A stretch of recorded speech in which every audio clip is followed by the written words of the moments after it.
नमस्कार, आप देख रहे हैं वी न्यूज पावर्ड बाय विनय उजाला। आइए नजर डालते हैं 1 जुलाई 2026 की प्रमुख खबरों पर। वेनेजुएला भूकंप में मरने वालों की संख्या बढ़कर 1943 हुई।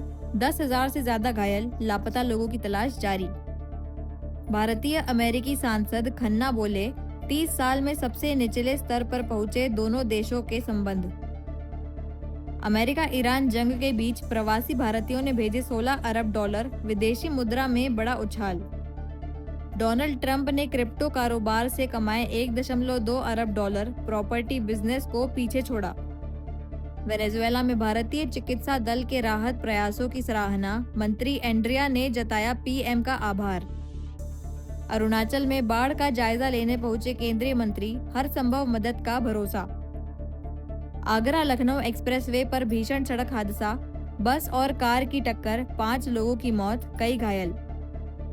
दिल्ली की धरोहरों के संरक्षण में निजी क्षेत्र की एंट्री, 5 साल के लिए गोद लिए जा सकेंगे स्मारक। जम्मू कश्मीर के डोडा में फटा बादल, फसलें, बाग बगीचे और संपत्ति को भारी नुकसान, मलबा आने से कई सड़कें बंद हुई। मतदाता सूची का विशेष पुनरीक्षण शुरू, एक फोन पर घर आएंगे BLO, SIR के खिलाफ आप का अभियान तेज। जुलाई की जोरदार बारिश से शुरुआत, 7 जिलों में भारी से अति भारी बारिश का अलर्ट, मॉनसून की बड़ी रफ्तार। भाजपा सांसद सूर्या के पत्र पर CCRS सख्त, दिए जांच के आदेश। ऋषिकेश से इंदौर जा रही बस ट्रक से टकराकर धधकी, 8 की मौत, CM भजन लाल ने जताया दुख। लोहागढ़ किले में फिर दोहराया गया केतन की मौत का मंजर, 300 फीट खाई में फेंकी गई डमी। राम मंदिर ट्रस्ट अध्यक्ष महंत नृत्य गोपाल दास की तबीयत बिगड़ी, मेदांता में भर्ती। 9 साल बाद 2 लाख कर्मचारियों की पदोन्नति का रास्ता साफ, कानूनी राय के बाद मोहन सरकार ने शुरू की तैयारी।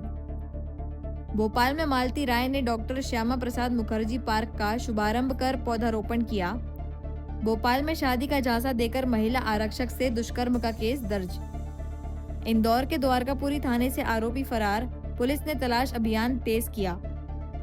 इंदौर में MD ड्रग्स के साथ तस्कर इकबाल उर्फ फटा खान गिरफ्तार।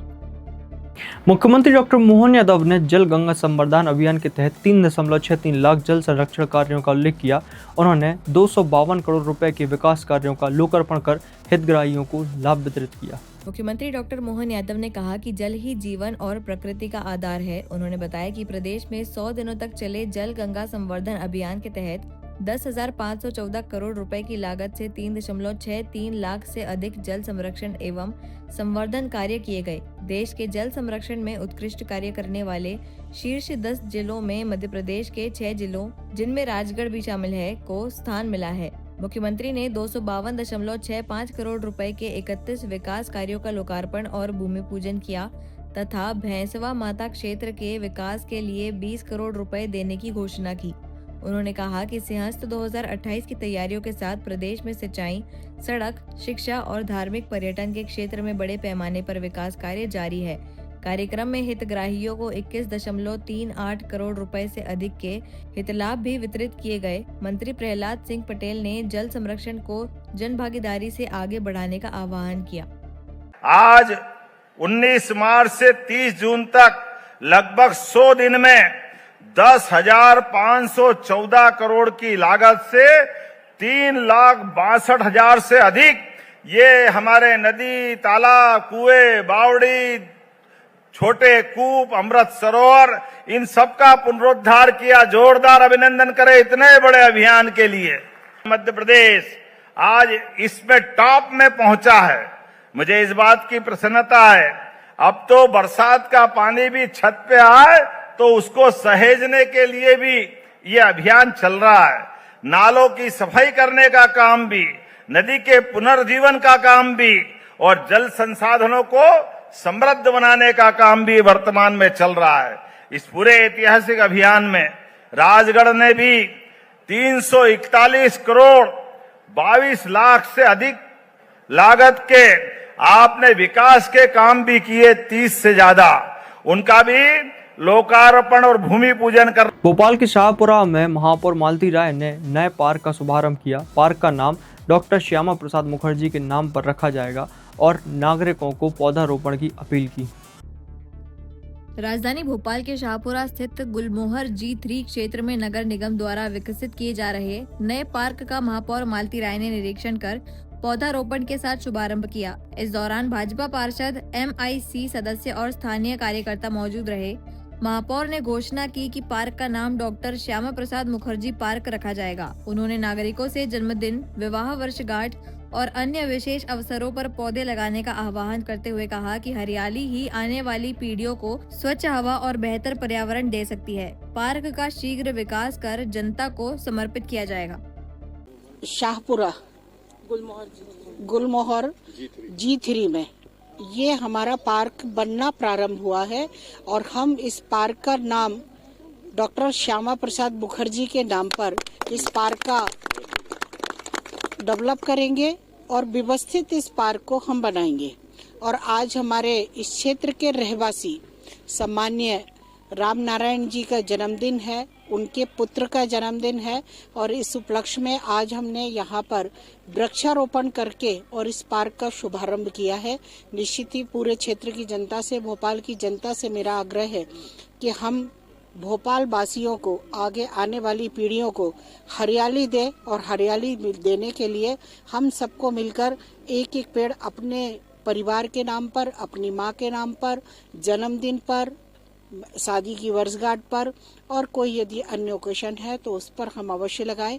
तभी भोपाल में हरियाली आएगी और भोपाल में जब हरियाली आएगी तो आगे आने वाली पीढ़ी को शुद्ध वायु, शुद्ध फल मिल सकते हैं। यही भोपाल की जनता से आग्रह है। आज हमारे बीच में इस क्षेत्र की जुझारू पार्षद MIC की सदस्य बहन सुषमा बाविसा जी, इस क्षेत्र के वरिष्ठ नेता अजय श्रीवास्तव और नीलू भैया जिन्हें कहते हैं मंडल अध्यक्ष जी और सभी भारतीय जनता पार्टी के कार्यकर्ताओं के बीच में बैठकर और हमने इसको विचार किया कि हम इस पार्क का नाम डॉक्टर श्यामा प्रसाद मुखर्जी पार्क रखें और जब ये पूरा बनकर तैयार हो जाएगा तो इसी नाम से हम लोकार्पण करेंगे। और आज हमने एक वृक्ष लगाकर भोपाल के सर्वधर्म कॉलोनी में बुजुर्ग दंपत्ति ने बहू पर घर से बेदखल करने और प्रताड़ना के आरोप लगाए हैं।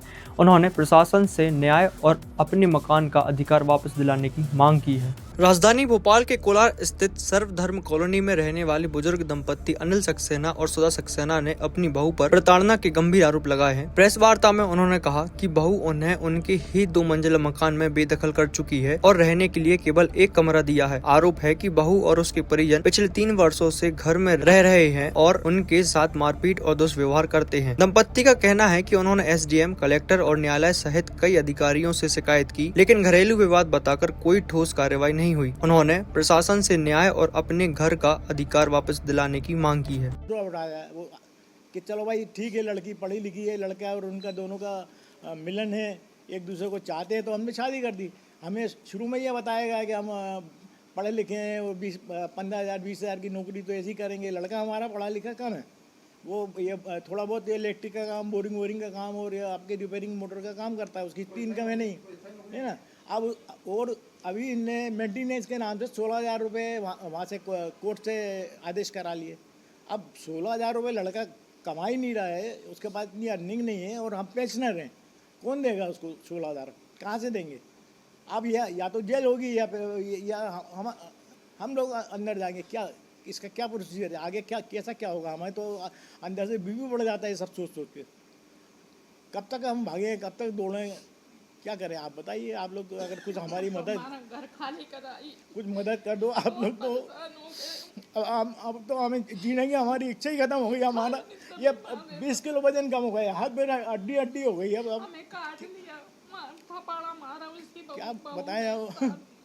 इंदौर के द्वारकापुरी थाना क्षेत्र से अवैध शराब मामले का आरोपी साबिर उर्फ गज्जू हथकड़ी से हाथ निकालकर फरार हो गया। पुलिस उसकी तलाश में सघन सर्च अभियान चला रही है। इंदौर के द्वारकापुरी थाने के अवैध शराब मामले में गिरफ्तार एक आरोपी पुलिस को चकमा देकर फरार हो गया। आरोपी साबिर उर्फ गज्जू को सोमवार रात गिरफ्तार किया गया था। मंगलवार को थाने में हथकड़ी लगाए बैठाए जाने के दौरान उसने हाथ निकाल लिया और मौके से भाग निकला। घटना की जानकारी मिलते ही वरिष्ठ अधिकारियों ने तुरंत पुलिस टीमों को तलाश में लगाया। आसपास के क्षेत्रों में सघन सर्च अभियान चलाया जा रहा है। पुलिस का कहना है कि आरोपी को जल्द गिरफ्तार कर लिया जाएगा। थाना द्वारकापुरी में एक अपराध लगभग महीने भर पहले पंजीबद्ध हुआ था, जो धारा 34(2) आबकारी एक्ट में पंजीबद्ध हुआ था। उसी में मेमोरेंडम पे खुलासा होकर के एक अन्य आरोपी, इसमें सह आरोपी बनाया गया था, जिसका नाम शबीर पिता महमूद शाह 30 साल का है और अहिर खेड़ी का काकड़ झोपड़पट्टी का रहने वाला है। इसे राउंड अप करके हिरासत में लिया गया था, जिसे पुलिस अभिरक्षा में लेकर के थाने पर रखा गया था। आज सुबह सूचना प्राप्त हुई कि उसने मौका पा करके वो थाने से फरार हो गया। इसमें एक्शन लेते हुए पुलिस टीम रवाना हुई और पुलिस टीम ने रवाना होकर के इसको ढूंढने का प्रयास किया तथा इसमें पुलिस अभिरक्षा से भागने के जुर्म में इसके विरुद्ध सुसंगत धाराओं में कार्रवाई की गई है। इसमें एफआईआर पंजीबद्ध उसके विरुद्ध की गई है। किन परिस्थितियों में ऐसा हुआ और कौन लोगों की लापरवाही से थाने पर ये घटनाक्रम हुआ है, ये जांच का विषय है। इसमें जांच आदेशित की गई है और आगे आने वाले दिनों में कार्रवाई की जाएगी। हथकड़ी लगी थी बता रहा है, हथकड़ी थोड़ी तो बता रही है। वही जैसा मैंने आपको बताया, क्योंकि ये जांच का विषय है। इसमें सीसीटीवी फुटेजेस जो वहाँ मौजूद अधिकारी कर्मचारी थे उनके बयान वो सब दर्ज किए जाएंगे और किन परिस्थितियों में ऐसी स्थिति बनी जिसमें आरोपी भाग गया, वो जांच वरिष्ठ अधिकारियों के निर्देशन में की जाएगी। नागरिकीय निकाय चुनाव की तैयारियों के बीच भाजपा ने एल्डरमैन नियुक्ति पर जल्द फैसला होने की बात कही है। पार्टी ने जीतू पटवारी मामले में कांग्रेस पर न्यायपालिका को भ्रमित करने का आरोप लगाया। एमपी में नगरीय निकाय चुनाव की तैयारियां तेज हो गई हैं। नगरीय निकायों में एल्डरमैन की नियुक्ति को लेकर भाजपा प्रवक्ता सचिन बघेल ने कहा कि संगठन और सरकार के स्तर पर चर्चा जारी है तथा जल्द ही नामों की घोषणा की जाएगी। वहीं कांग्रेस प्रदेश अध्यक्ष जीतू पटवारी को लेकर भिंड पुलिस की कार्रवाई पर बघेल ने कहा कि कोर्ट की टिप्पणी गंभीर है। उनका आरोप है कि कांग्रेस नेतृत्व न्यायपालिका को भ्रमित करने का प्रयास करता है। बघेल ने कहा कि जीतू पटवारी लगातार अपनी लोकेशन बदलते रहते हैं, जिससे पुलिस को कार्रवाई में कठिनाई हो रही है।